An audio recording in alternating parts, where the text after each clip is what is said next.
احنا دلوقتي في ميدان رمسيس، في حي الأزبكية، في محافظة القاهرة.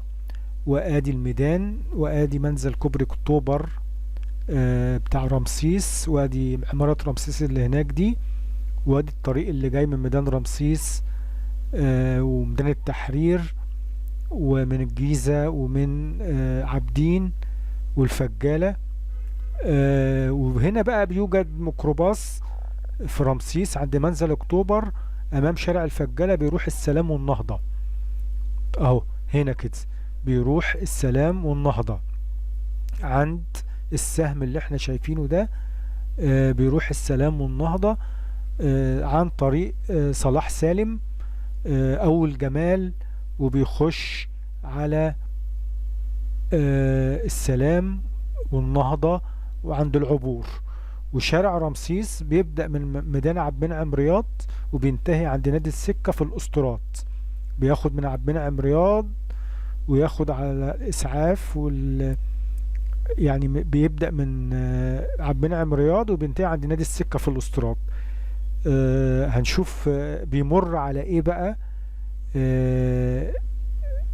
شارع رمسيس هو بيعدي على بعض المناطق وبعض الحاجات اللي بيبدأ من شارع عبد المنعم رياض.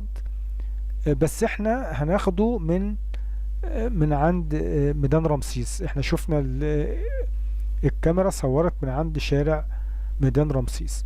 هنشوف مع بعض بيبدأ منين شارع رمسيس. هو بيبدأ من ميدان عبد المنعم رياض وبينتهي عند نادي السكة في شارع الاسطورات او طريق النصر.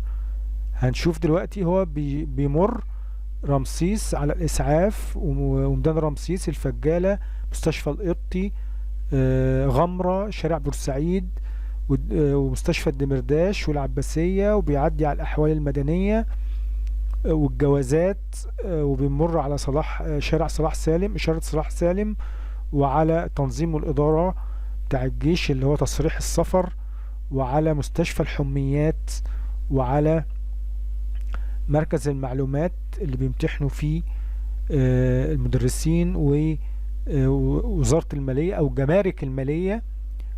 كل ده بيمر وبعدين بيخش على شارع الاسطورات اللي هو طريق النصر عند نادي السكة، وده اخره اللي هو شارع رمسيس. شكرا على حسن استماعكم، وما تنسانوش دعمونا باللايك والشير وتفعلوا الجرس، وتعرفوا الميكروباصات اللي هي بتاعت السلام والنهضة بتطلع منين بالظبط، وشارع رمسيس فين. شكرا.